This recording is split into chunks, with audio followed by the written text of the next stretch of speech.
Thanks very much for staying with us. Time now for Eye on Africa with me, Georgia Calvin-Smith. Tonight, Ukraine set up a special hotline for Africans trying to make it out of the country and away from Russia's invasion. Reports and videos of discrimination continue to be of concern. A coalition of activists file an appeal to the UN. Also, marginalised homeless youth in Liberia are seen as a security threat, known as zogos. They're often blamed for violent, sometimes deadly antisocial behaviour. Many, though, are former child soldiers, the fallout from years of civil war.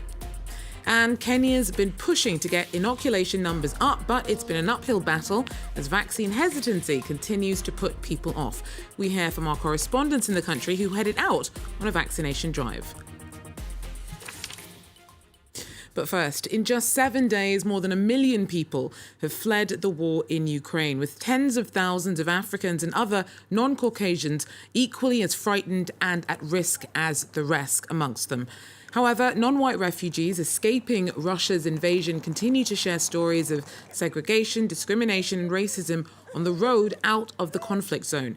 Now, Ukraine has set up a hotline for African citizens facing difficulty, as many, not all, but a significant number of refugees of colour say that their ordeals have been made worse by mistreatment.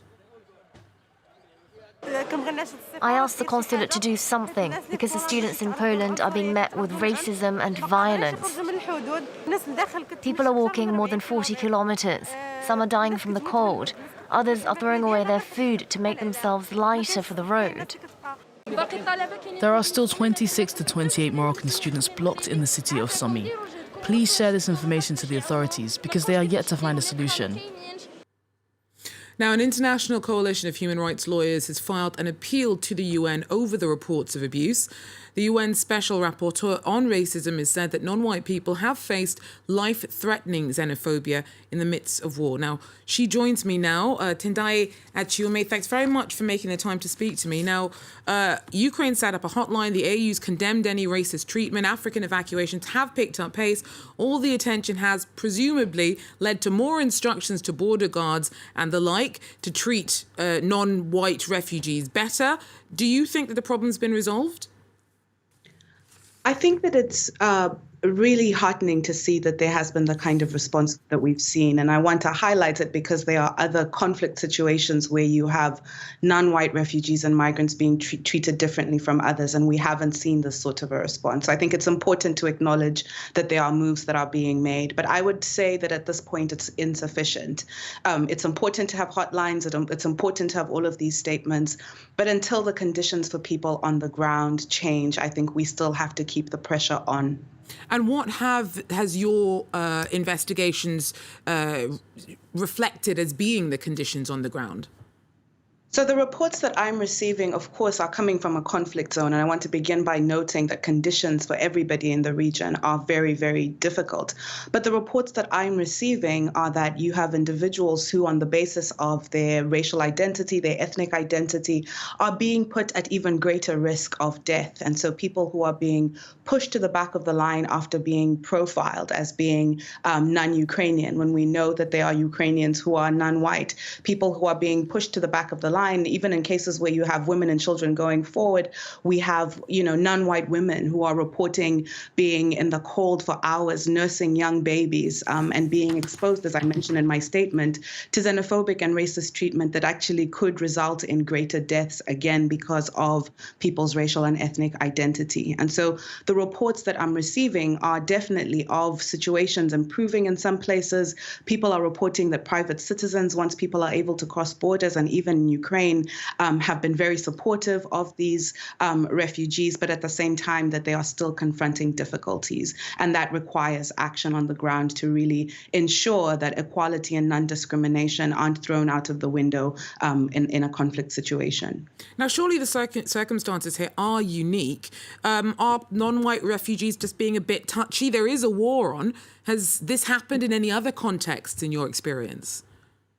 Well, so what you find is that there's certain laws and certain principles that apply whether or not you're in a conflict situation. And while we can acknowledge that these are extenuating circumstances, there are no circumstances under which treatment of people is different, again, on the basis of the color of their skin. That's the position in international law right now. And so even while acknowledging the extenuating circumstances, the idea that we could then create hierarchies of individuals in the context of conflict is just completely contrary to human rights principles.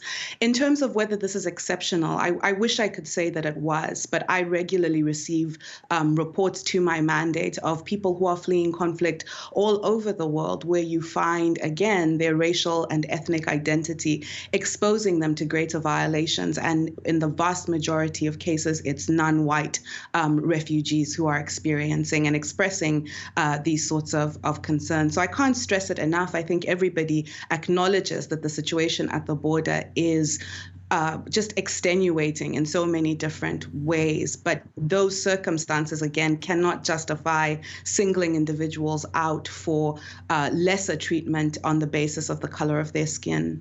Thank you very much, Tendai Achume, the UN Special Rapporteur on Racism. Thanks for having me. Well, in Liberia, 14 years of conflict and civil war came to an end in 2003, but the human cost of the fighting continues to destabilize the country and its communities. The violence left many child soldiers with nowhere to go. Today, many live on the streets and live marginalized, troubled lives.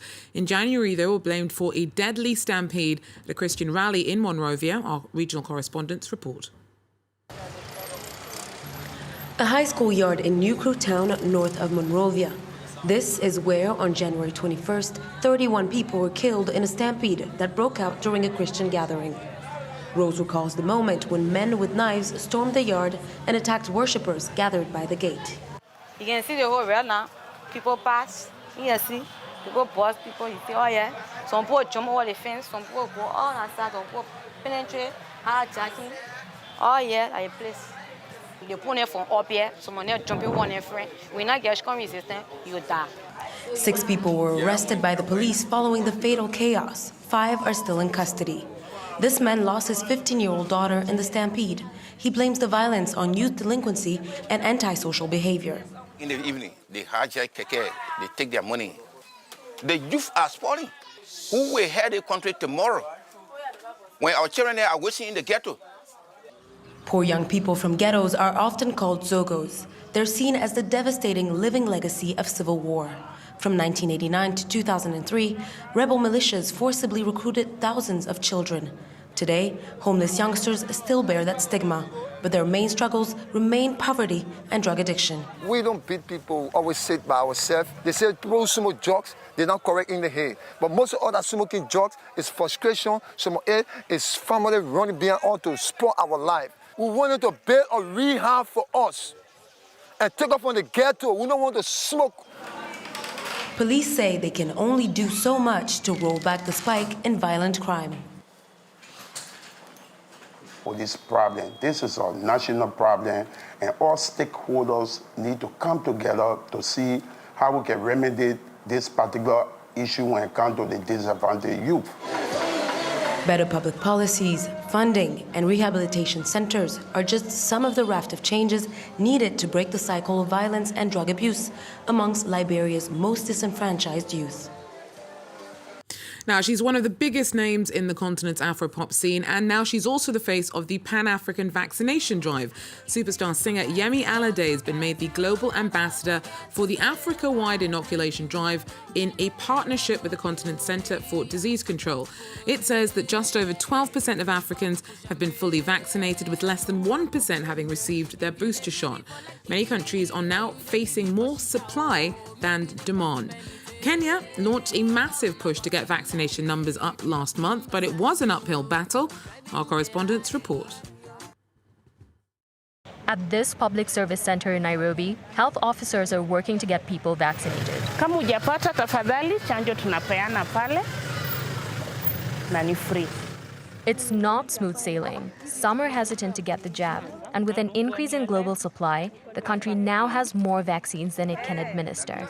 Roughly 3 million vials are in storage, and health workers are working against time to increase uptake. Now we have observed in Nairobi that for us to get more people vaccinated, then we have to take the vaccine service nearer to where people are so that they don't have to leave what they would have done on a normal day. Access is growing, but turnout is low. Especially in low-income neighborhoods, this information is fueling vaccine hesitancy. Some residents are concerned that it may cause infertility or even death. Others, many of whom can't afford to miss a day's wage, worry about excessive side effects. Unaweza dungwa ukose kufanya kazi, unaweza dungwa ulemewe chini. Mimi nikaona mimi ndio naangaliwa na watoto wangu. Unajua bado mimi na solani kwa nini? Kilala wiki moja itakuwaje? These health workers go door to door encouraging residents to get the jab. Sasa familia yako ilipata chanjo. Rafta has visited 100 homes and businesses since she started 2 years ago and says 80% of the people she's seen have now been inoculated. Initially, it was very difficult, but when I used to come and visit them daily, and telling them the importance of getting that vaccine, now it's not difficult. The government is looking to vaccinate its entire adult population by the end of 2022. But with less than a third reached so far, there's still a long way to go.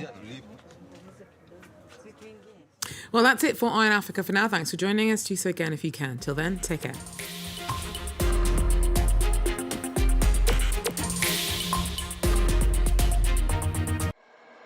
Because a new page of history gets written every day. Because breaking news can't wait. Information everywhere. In all situations. On every subject. Understanding the world. Imagining the world. France 24. A different take on the news. Liberté, égalité, actualité.